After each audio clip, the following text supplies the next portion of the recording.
Entonces estudiamos hasta el lugar santísimo y ahora vamos a entrar en... Perdón, estudiamos hasta el lugar santo y ahora vamos a entrar al lugar santísimo.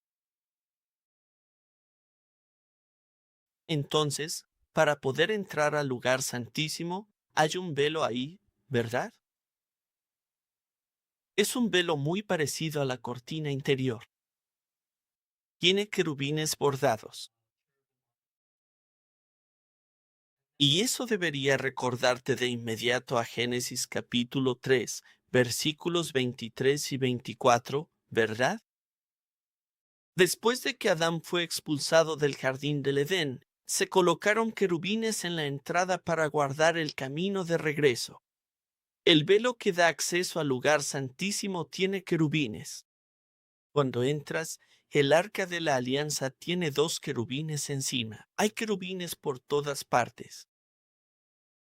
Y es señalando al pueblo de Israel que se están acercando a la presencia de Dios.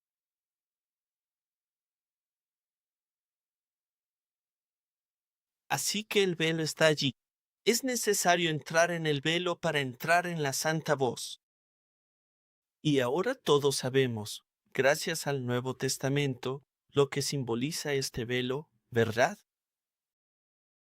¿Qué simboliza el velo?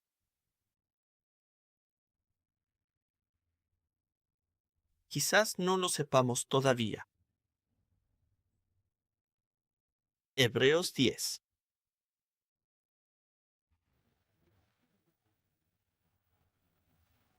Fuente.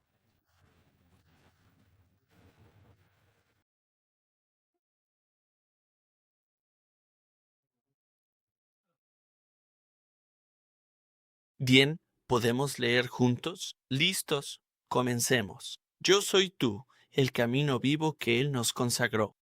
El velo de eso es carne. Entonces, este velo es ¿qué? La carne de Jesús, el cuerpo de Jesús.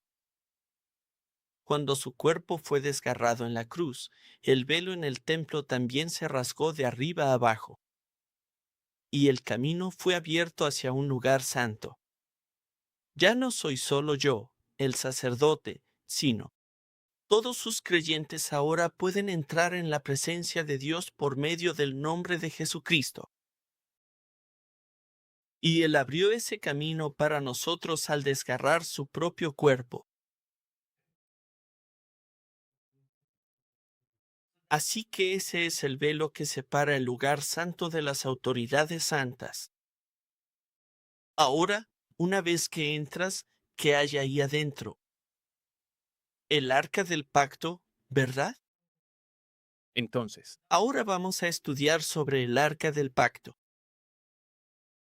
Así que, pasa la página a la siguiente lección. La primera página es solo una introducción. Así que, pasa a la siguiente página, donde está la imagen del arca.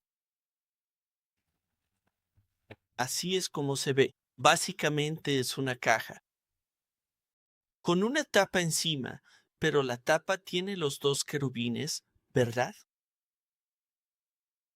Y tiene unos soportes para las varas, para que los sacerdotes pudieran usar las varas para cargarla.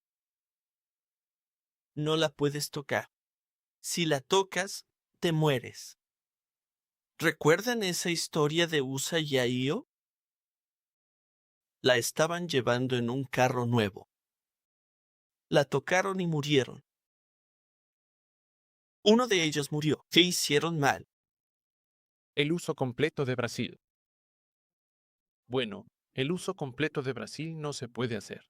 Sí, los levitas no están aquí y los únicos que pueden son muy buenos. No pueden porque no son de los caballeros levitas. Él es un levita. Pudo haber sido un levita. No sabemos, o sea, su familia, ellos. Hacen lo que pueden. Erraron. Se supone que debes cargarlo, no se supone que lo pongas. La Biblia dice claramente que el arca del pacto debe ser llevada por los hijos de Colt. De los descendientes de Leví, los hijos de Coat deben cargarla sobre sus hombros. Las otras cosas las puedes poner en carros, pero el arca del pacto debe ser llevada sobre los hombros de los sacerdotes y los hijos de Coat de los levitas. Adiós. Estos dos hijos de Aminadab, Usa y Ahío, no sabían eso. Ellos no leyeron la Biblia. Ese era el problema, ¿verdad? No conocían la regulación de Dios. Así es como Dios quería que se les sirviera. Bueno, entonces veamos el arca del pacto. Es una caja de madera con dimensiones de 2.5 codos por 1.5 codos por 1.5 codos. Así que son 114 centímetros por 68.4 centímetros por 68.4 centímetros. ¿De qué tipo de madera estaba hecha? De madera de acacia. Obviamente, ¿verdad? Ese es el único tipo de madera que hay, y estaba cubierta de oro. Acacia. ¿La madera simboliza qué? La humanidad de Jesucristo, de la naturaleza humana. ¿El oro que la recubre simboliza qué? La divinidad de Cristo. La divinidad de Cristo era oro puro, ¿verdad? Oro puro. ¿Por qué el oro simboliza la divinidad de Cristo? Porque el oro no cambia. El oro es inmutable. Hebreos 13:8 dice, Jesucristo es el mismo ayer, hoy y siempre. Amén. Así que el arca de la alianza, la madera cajún, la humanidad de Cristo, el oro, la divinidad de Cristo. ¿Qué hay dentro del arca? Los tres objetos sagrados que están dentro del arca, ¿cuáles son? El frasco de maná, las dos tablas de piedra del testimonio y la vara de Aarón que floreció. Verdad. Así que vamos a ver esas cosas una por una. Lo primero es el frasco de maná. Cuando el maná cayó por primera vez en el desierto de Sin, que es el séptimo campamento, Dios le dijo a Moisés y a Aarón que tomaran un frasco de ese maná y lo pusieran delante del testimonio. ¿Qué es el testimonio? El testimonio es el nombre que se le da a las dos tablas de piedra porque tienen el testimonio grabado en ellas, ¿verdad? Entonces Dios le dijo a Aarón que guarda un poco de maná, ponlo en un frasco, colócalo dentro del arca, justo frente a las dos tablas de piedra.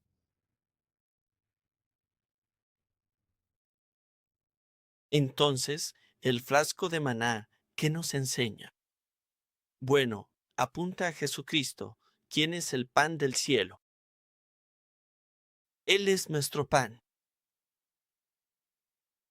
Y Mateo 4:4 dice, el hombre no vivirá solo de pan, sino de toda palabra que sale de la boca de Dios.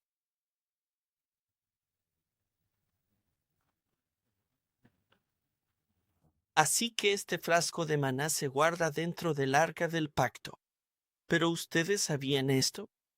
Miren Éxodo, capítulo 16, versículos 32 al 34. Déjenme leerles eso. Entonces Moisés dijo, esto es lo que el Señor ha ordenado, que se llene un homer de esto. Guárdese para todas sus generaciones, para que vean el pan con el que los alimenté en el desierto cuando los saqué de la tierra de Egipto.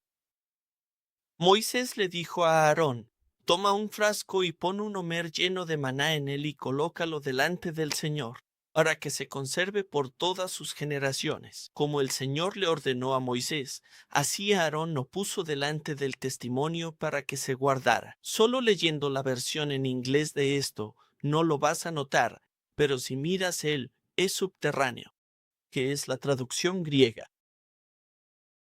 Dios le está diciendo a Moisés y a Aarón que hagan dos cosas aquí. Una, que tomen un frasco de maná y lo pongan en el arca de la alianza, pero también les está ordenando a todos los israelitas que cada familia tenga un frasco de maná en sus casas para que se conserve por generaciones. El reverendo Abraham Clark reveló esto por primera vez en su libro, Porque si miras el griego. Hay dos tipos diferentes de verbos que se están usando aquí. Uno está en la forma de mandato singular, hablando con Aarón, ¿verdad? Tú toma un frasco de maná. Y luego el otro está en la forma de mandato en segunda persona plural. Como ustedes, en el sentido plural, no solo una persona, sino todos ustedes también. Tengan maná en sus casas para guardarlo, para que puedan mostrarlo a sus descendientes. Esto es lo que nuestros antepasados comieron en el desierto. Entonces, lo que eso significa es que esto aplica para nosotros. Somos el nuevo Israel, ¿verdad? Y Dios nos está mandando, cada uno de ustedes debe tener maná espiritual en sus casas para que puedan mostrárselo a sus hijos. Y esa es la palabra de Dios. Ese es Jesucristo. Para que puedan mostrarlo a las generaciones futuras. Porque si está dentro del arca del pacto, no pueden verlo, ¿verdad? Nadie puede mirar dentro de ella. Si la abres, mueres, ¿verdad? Así que la única manera de que las generaciones después de ellos puedan ver esto es si lo guardas en tu casa. Pero ¿sabes qué es increíble?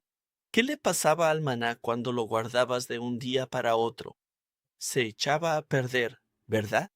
Se descomponía. Pero este maná es increíble. Tengo esta teoría de que el maná que debían guardar en el arca del pacto y el maná que debían guardar en sus casas era el maná del sexto día. ¿Recuerdan que el sexto día no se echaba a perder al guardarlo para el sábado? Así que mi teoría es que era el maná del sexto día el que guardaron para las generaciones futuras. ¿Está bien? Así que ese es el frasco de maná. La segunda cosa que estaba dentro del arca del pacto son las dos tablas de piedra del pacto. Jesús, ¿qué piensan ustedes? ¿Cómo creen que se ven las dos tablas de piedra?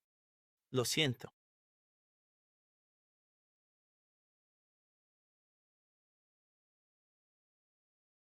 Cuando buscas en Internet, normalmente se ven algo así, ¿verdad? Creo que lo vi. ¿Verdad? Tiene escritura así, de esta manera. ¿Saben por qué eso está mal? Si miras el tamaño, las dimensiones del arca del pacto, esto no cabría dentro. El arco de arriba sobresaldría. Tiene que verse así. Dos cuadrados, ¿verdad? Las dos tablas de piedra básicamente eran cuadrados, ¿ok?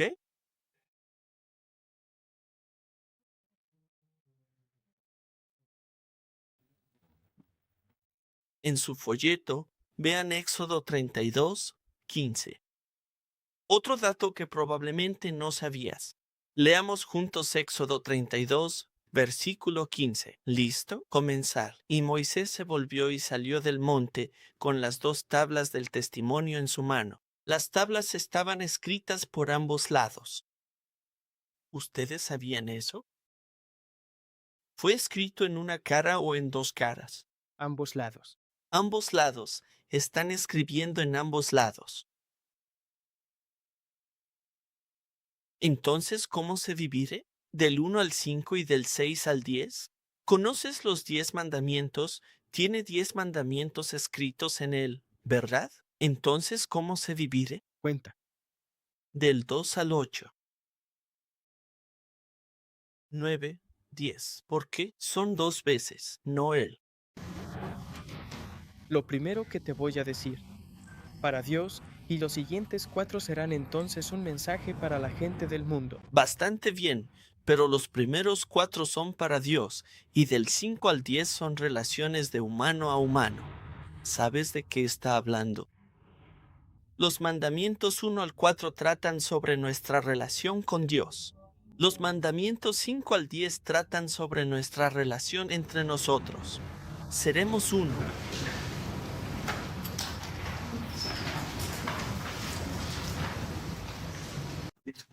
Entonces, hay 2 tablas de piedra, ¿verdad? Y están escritas por ambos lados. Eso significa que hay 4 lados, ¿no? Así que esto es como 1, 2, 3, 4, 5, 6, 7, 8, 9, 10 o algo así. ¿Cómo está dividido? 2, 2, 2, 2, 3, 3, 3, 9. O sea, no sabemos exactamente cómo está dividido, pero te puedo decir esto. Las 2 tablas de piedra son copias una de la otra. Sí, las 2 tablas de piedra son ¿qué? Entonces, los 10 mandamientos están escritos en una tabla de piedra. De nuevo, los 10 mandamientos están escritos en la segunda tabla de piedra. Son copias. ¿Por qué eso?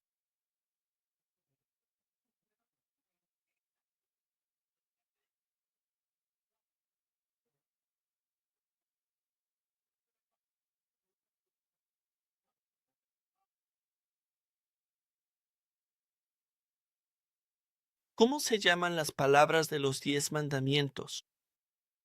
Se llaman las palabras del pacto. Los 10 mandamientos se llaman las palabras del pacto. ¿Qué es un pacto? ¿Qué es un pacto? Es un contrato, ¿verdad? Cuando firmas un contrato, ¿te dan una copia? Sí. Entonces, estas 2 son copias.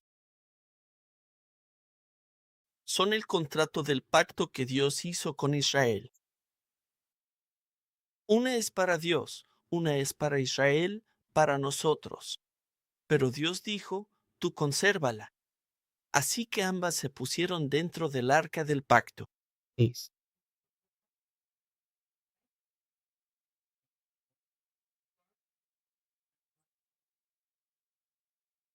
Que son iguales.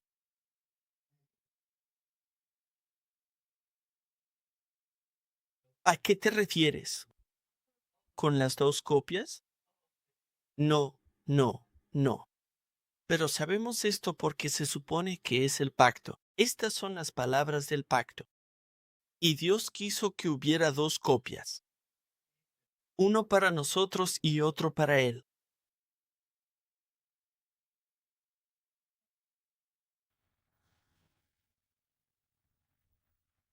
Y luego estas son las 2 tablas de piedra que se hicieron por segunda vez, ¿verdad? ¿Recuerdas la primera vez que Moisés descendió? Estaban cometiendo idolatría con el becerro de oro. Entonces, ¿qué hizo Moisés? Él. Los destrozó. ¿Por qué Moisés los destrozó? Él. Estaba enojado. Nuevamente, esto es un pacto, es un contrato, ¿verdad? Y griega. ¿Cuáles son las estipulaciones del contrato? No tendré otro Dios delante de mí.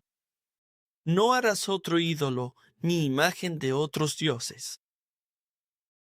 Entonces, cuando hicieron el becerro de oro, rompieron el contrato. Entonces, si Moisés no hubiera roto las 2 tablas de piedra, ¿Qué habría sucedido? Los israelitas. Habrían tenido que morir.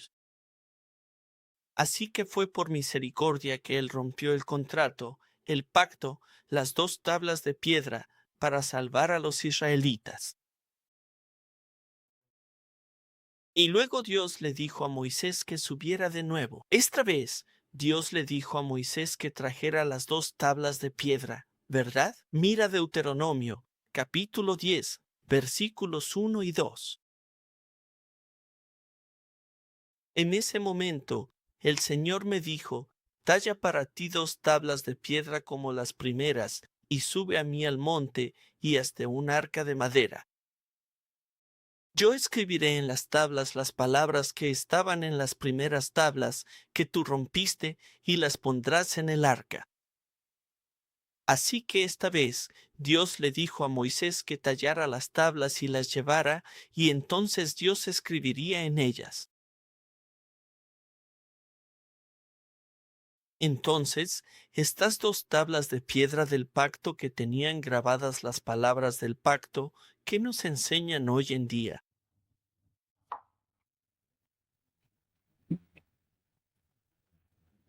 Jeremías 31:33.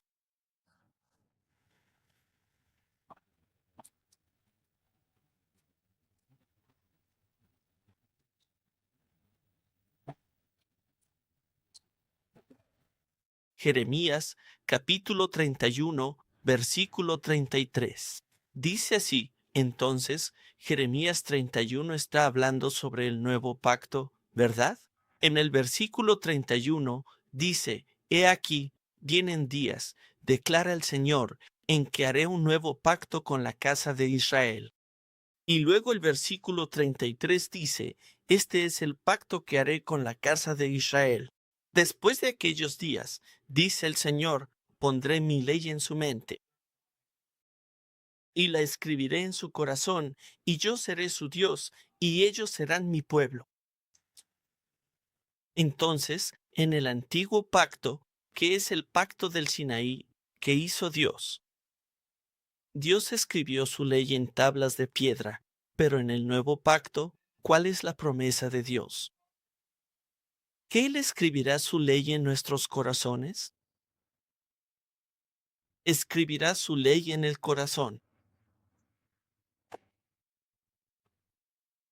Así que las 2 tablas de piedra que tienen las palabras del pacto nos señalan y prefiguran al pueblo del nuevo pacto de los últimos tiempos. Eso somos tú y yo.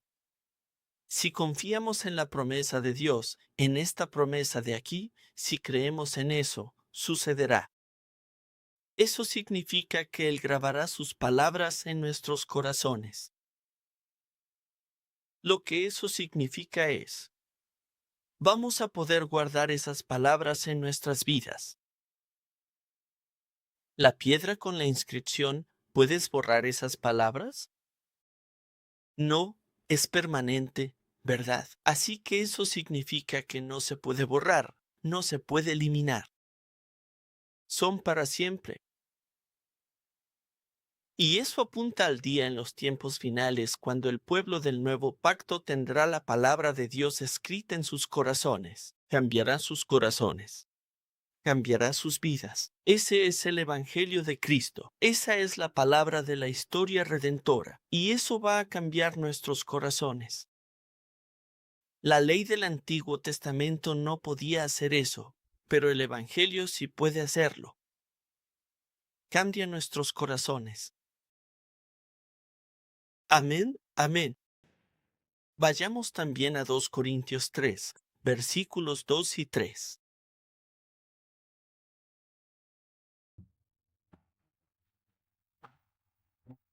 Dos Corintios 3, versículos 2 y 3.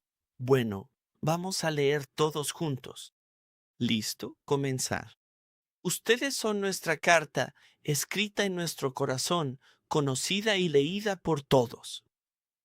Son una carta de Cristo entregada por nosotros, escrita no con tinta, sino con el Espíritu del Dios vivo, no en tablas de piedra, sino en el corazón. Ver. Así pues, las dos tablas de piedra presagian corazones cambiados del pueblo del nuevo pacto.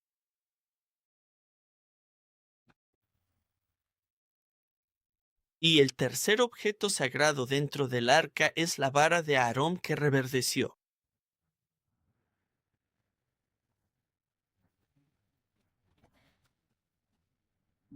Entonces conocemos esta historia, ¿verdad? Coré y su grupo se rebelaron contra Moisés y Aarón. Y dijeron, ustedes no son los únicos a quienes Dios se les apareció y a quienes Dios les dio una revelación, ¿verdad? Nosotros también hablamos con Dios. ¿Qué los hace tan especiales, verdad? Así que esta rebelión de Coré es una prefiguración de la rebelión de los israelitas contra Jesucristo. Jesús es el único Hijo de Dios a quien Dios ha enviado. Él era el único. Lo que dijeron todos los líderes religiosos de Israel, también somos enviados por Dios. También hablamos con Dios. Dios también nos habla. Pero eso no era cierto, ¿verdad? Estaban mintiendo y se rebelaron contra el enviado Cristo Jesús. Así como, para mostrar, como señal, para revelar que Aarón era el elegido por Dios. ¿Qué les dijo Dios que hicieran? Les dijo a cada uno de ellos que trajeran su bastón, la vara, ¿verdad?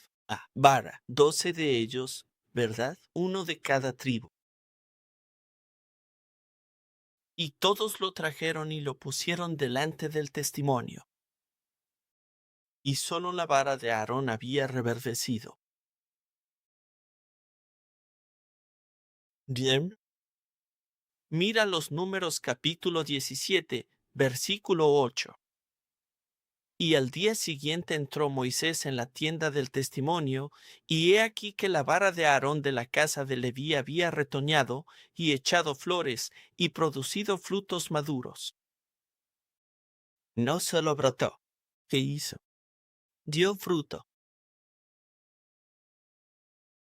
Este pedazo de madera, este palo que fue cortado, dio fruto.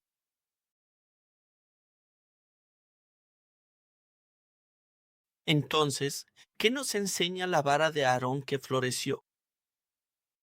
La vara de Aarón apunta a la resurrección de Jesucristo y a la expansión global del Evangelio de Cristo. Esa vara es un pedazo de madera muerta, ¿verdad? Está cortada. Es un pedazo de madera muerta y dio frutos. Así que eso es un anticipo de la resurrección de Jesús. Jesús murió y todos pensaron, sí, ganamos. Lo matamos. Pero él resucitó, ¿verdad? Y el hecho de que diera frutos nos enseña sobre la expansión global del Evangelio de Cristo. El Evangelio de Cristo, que proclama la resurrección de Cristo, dará frutos en todo el mundo. El espectáculo.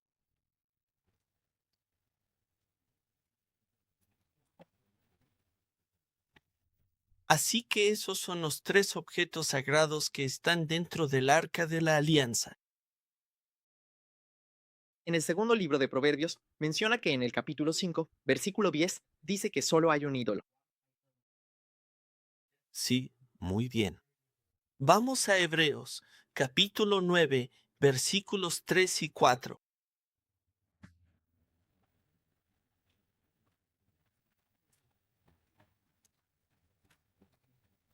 Hebreos 9, versículo 4 dice que tenía un altar de oro para el incienso y el arca de la alianza cubierta de oro por todos lados, en la cual había una urna de oro que contenía el maná, la vara de Aarón que reverdeció y las tablas del pacto.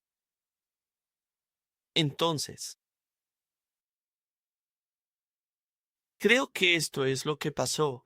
Esto es lo que conjeturamos, que originalmente el arca de la alianza tenía los tres objetos dentro: las dos tablas de piedra, la vasija de maná y la vara de Aarón que floreció.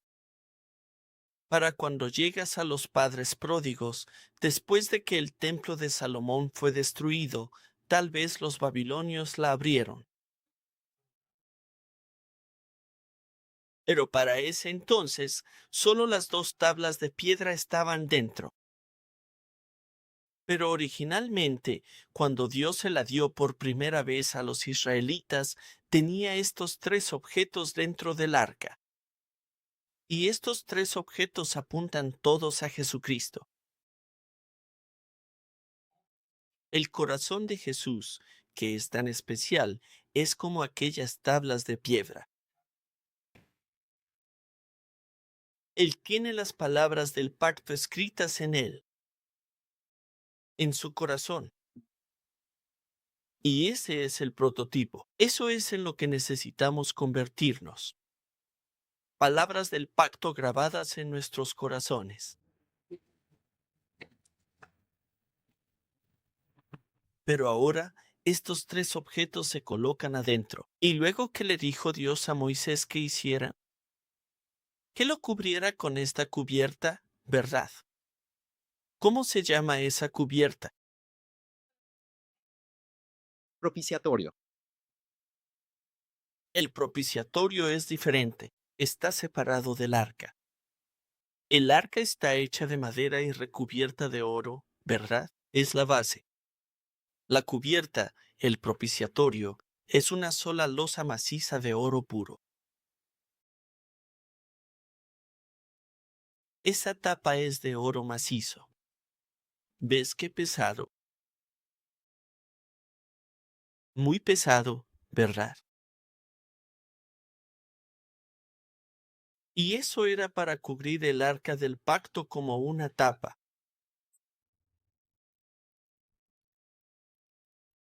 Y los dos querubines están encima, ¿verdad? Los dos querubines son de una sola pieza con la semilla de la misericordia. Entonces no es como si hicieras los querubines por separado y luego los pegaras a la semilla de la misericordia. No. Todo está hecho de una sola pieza sólida de oro. Todo es una sola pieza. Y Dios le respondió, allí me encontraré contigo. ¿Dónde? ¿Dónde está ahí? Arriba. El propiciatorio entre los dos querubines. ¿Qué hay ahí? Dios y el azul. Dios y el azul. Pero, ¿Qué hay entre los dos querubines? No hay nada ahí. No hay nada allí. Y Dios dijo, me encontraré contigo allí a propósito, para que los israelitas no le hicieran imagen alguna. Dios está arriba en el propiciatorio entre querubines. Y ahí es donde Dios habló con los israelitas. Dios le habló a Moisés desde ahí. Así que veamos el significado histórico redentor del arca del pacto. El arca es una prefiguración de Jesucristo, y especialmente el propiciatorio. El arca está cubierta con el propiciatorio, ¿verdad? Ahora, lo que eso significa es que Dios no va a juzgar usando los estándares de la ley que está dentro del arca. La cubrió, la cerró, no la abras.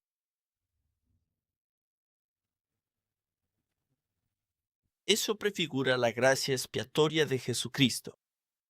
Jesús. Si Jesús nos juzgara usando los estándares de la ley, ¿qué nos pasaría? Todos moriríamos, ¿verdad? Todos iríamos al infierno, ¿verdad? Así que Jesús lo cubrió. Con su gran misericordia y con su obra redentora y con su sagrada sangre en la cruz.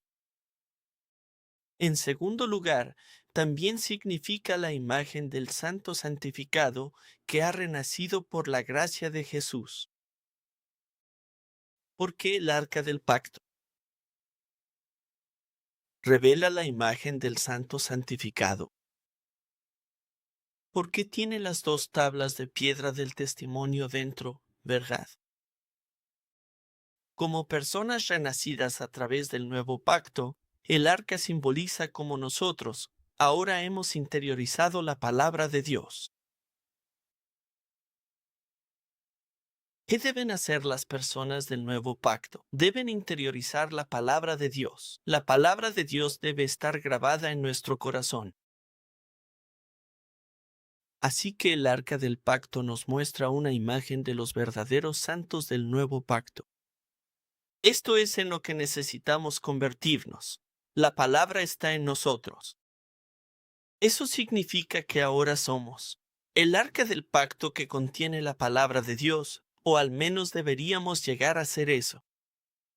Eso es a lo que debemos aspirar a convertirnos. Amén. Entonces leímos Jeremías 31 a 33 y 2 Corintios 3 a 3, ¿verdad?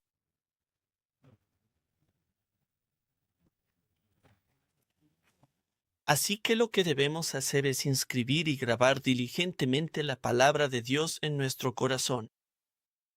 Ese es el deber de todo santo que ha recibido el nuevo pacto. Y creo que es por eso que están aquí, ¿verdad? Esto es lo que estamos haciendo.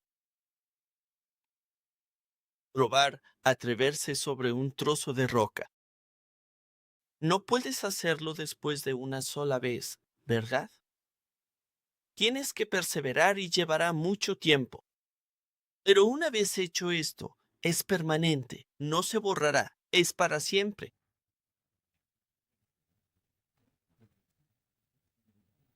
Así que este propiciatorio simboliza el sacrificio de Cristo que cubre todos nuestros pecados.